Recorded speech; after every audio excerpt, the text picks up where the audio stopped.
The Hoard of the Wizard Beast by R.H. Barlow and H.P. Lovecraft.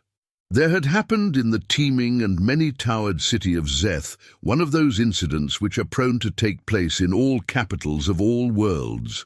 Nor, simply because Zeth lies on a planet of strange beasts and stranger vegetation, did this incident differ greatly from what might have occurred in London or Paris or any of the great governing towns we know. Through the cleverly concealed dishonesty of an aged but shrewd official, the treasury was exhausted. No shining frulder, as of old, lay stacked about the strong room, and over empty coffers the sardonic spider wove webs of mocking design. When at last the Yalden entered that obscure vault and discovered the thefts, there were left only some phlegmatic rats which peered sharply at him as at an alien intruder.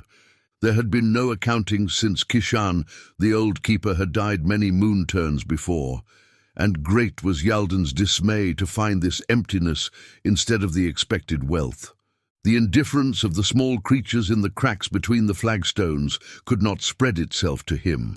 This was a very grave matter, and would have to be met in a very prompt and serious way. Clearly, there was nothing to do but consult Oorn, and Oorn was a highly portentous being. Oorn, though a creature of extremely doubtful nature, was the virtual ruler of Zeth. It obviously belonged somewhere in the outer abyss, but had blundered into Zeth one night and suffered capture by the Shamith priests. The coincidence of its excessively bizarre aspect and its innate gift of mimicry had impressed the sacred brothers as offering vast possibilities.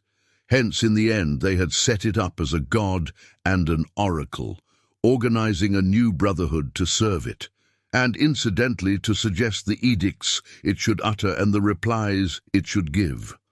Like the Delphi and Dodona of a later world, Oorn grew famous as a giver of judgments and solver of riddles, nor did its essence differ from them, save that it lay infinitely earlier in time, and upon an elder world where all things might happen.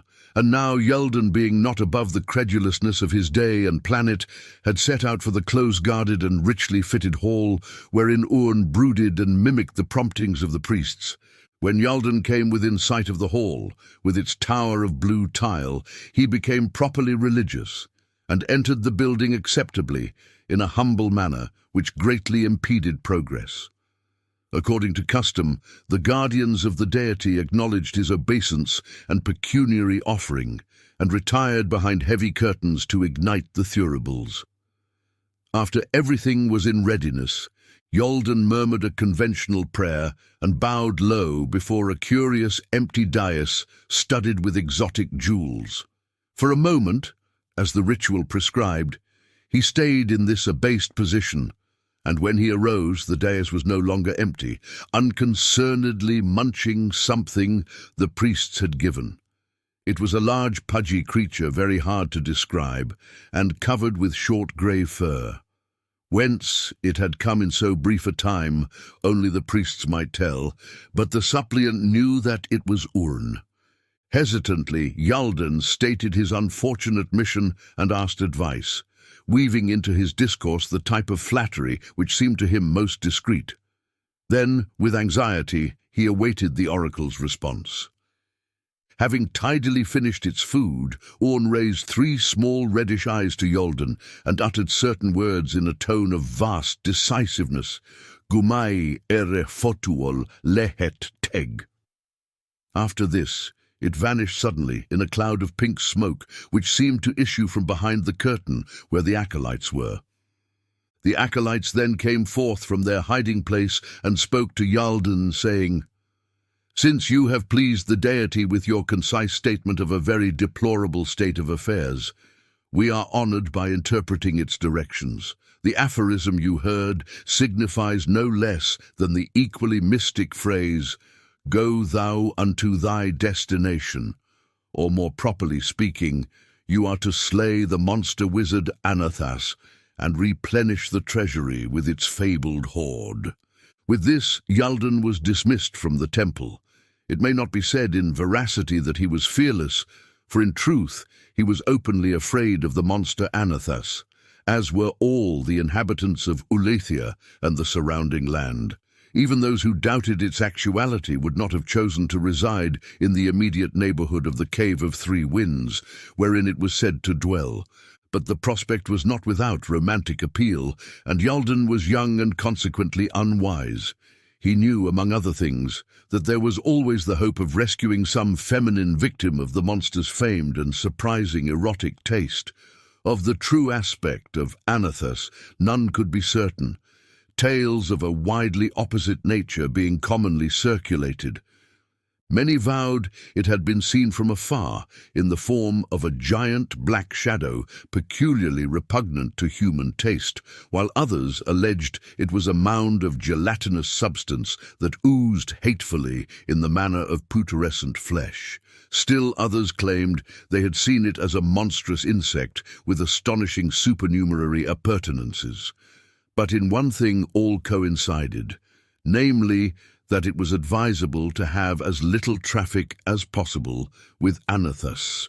With due supplications to his gods and to their messenger Oorn, Yalden set out for the Cave of Three Winds. In his bosom were mixed an ingrained patriotic sense of duty and a thrill of adventurous expectancy regarding the unknown mysteries he faced. He had not neglected such preparations as a sensible man might make, and a wizard of old repute had furnished him with certain singular accessories. He had, for example, a charm which prevented his thirsting or hungering, and wholly did away with his need for provisions. There was likewise a glistening cape to counteract the evil emanations of a mineral that lay scattered over the rocky ground along his course.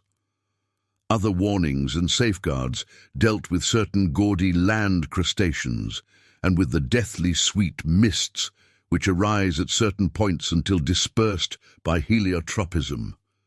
Thus shielded, Yalden fared without incident until he came to the place of the white worm. Here, of necessity, he delayed to make preparations for finding the rest of his way.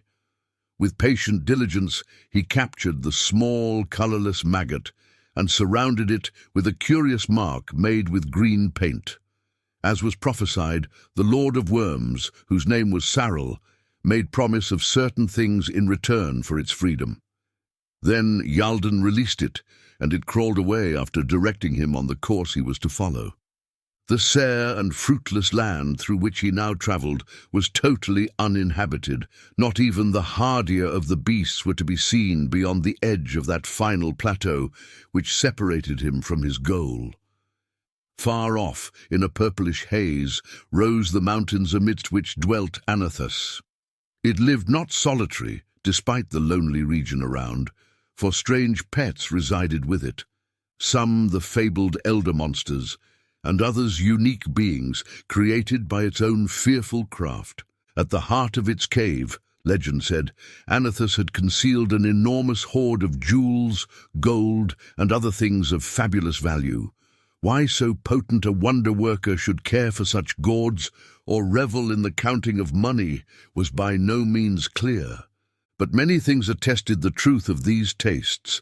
Great numbers of persons of stronger will and wit than Yalden had died in remarkable manners while seeking the hoard of the wizard beast, and their bones were laid in a strange pattern before the mouth of the cave as a warning to others. When, after countless vicissitudes, Yalden came at last into sight of the Cave of Winds amid the glistening boulders, he knew indeed that report had not lied concerning the isolation of Anathas's lair. The cavern mouth was well concealed, and over everything an ominous quiet lowered. There was no trace of habitation, save, of course, the ossuary ornamentation in the front yard. With his hand on the sword that had been sanctified by a priest of Oorn, Yalden tremblingly advanced.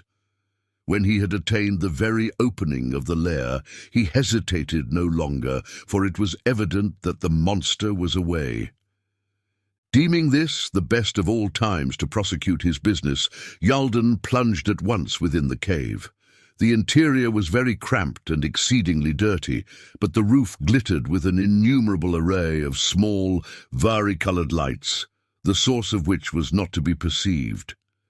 In the rear yawned another opening, either natural or artificial, and to this black, low-arched burrow Yalden hastened, crawling within it on hands and knees. Before long, a faint blue radiance glowed at the farther end, and presently the searcher emerged into an ampler space. Straightening up, he beheld a most singular change in his surroundings. This second cavern was tall and domed, as if it had been shapen by supernatural powers, and a soft blue and silver light infused the gloom. Anathas, thought Yalden, lived indeed in comfort, for this room was finer than anything in the palace of Zeth, or even in the temple of Oorn, upon which had been lavished unthinkable wealth and beauty.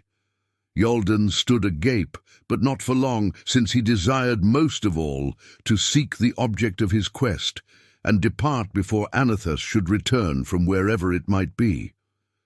For Yalden did not wish to encounter the monster sorcerer of which so many tales were told.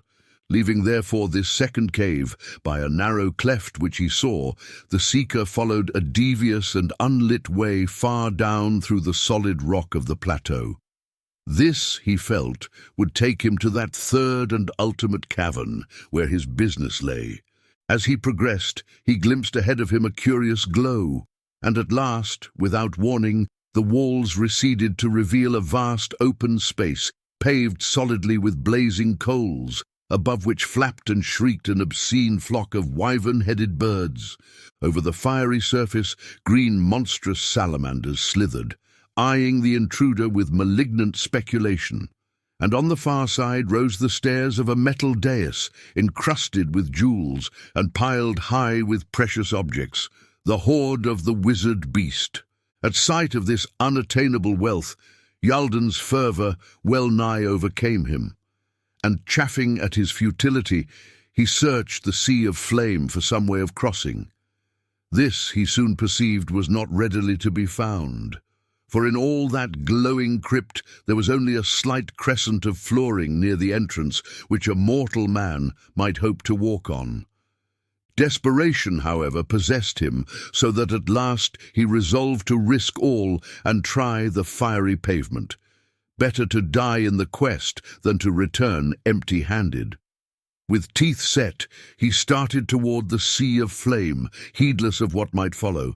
As it was, surprise seared him almost as vehemently as he had expected the flames to do, for with his advance the glowing floor divided to form a narrow lane of safe, cool earth leading straight to the golden throne. Half dazed and heedless of whatever might underlie such curiously favouring magic, Yalden drew his sword and strode boldly betwixt the walls of flame that rose from the rifted pavement. The heat hurt him not at all, and the wyvern creatures drew back, hissing, and did not molest him. The hoard now glistened close at hand, and Yalden thought of how he would return to Zeth, laden with fabulous spoils and worshipped by throngs as a hero. In his joy, he forgot to wonder at Anathas's lax care of its treasures, nor did the very friendly behaviour of the fiery pavement seem in any way remarkable. Even the huge arched opening behind the dais, so oddly invisible from across the cavern, failed to disturb him seriously. Only when he had mounted the broad stair of the dais and stood ankle-deep amid the bizarre golden relics of other ages and other worlds, and the lovely luminous gems from unknown mines and of unknown natures and meanings, did Yalden begin to realize that anything was wrong. But now he perceived that the miraculous passage through the flaming floor was closing again, leaving him marooned on the dais with the glittering treasure he had sought. And when it had fully closed, and his eyes had circled round vainly for some way of escape, he was hardly reassured by the shapeless jelly-like shadow which loomed colossal and stinking in the great archway behind the dais. He was not permitted to faint, but was forced to observe that this shadow was infinitely more hideous than anything hinted in any popular legend, and that its 7 iridescent eyes were regarding him with placid amusement. Then Anathas, the wizard beast, rolled fully out of the archway, mighty in necromantic horror, and jested with the small frightened conqueror before allowing that horde of slavering and peculiarly hungry green salamanders to complete their slow, anticipatory ascent of the dais. Thank you for listening. If you would like to support this channel, then please hit the like button and subscribe.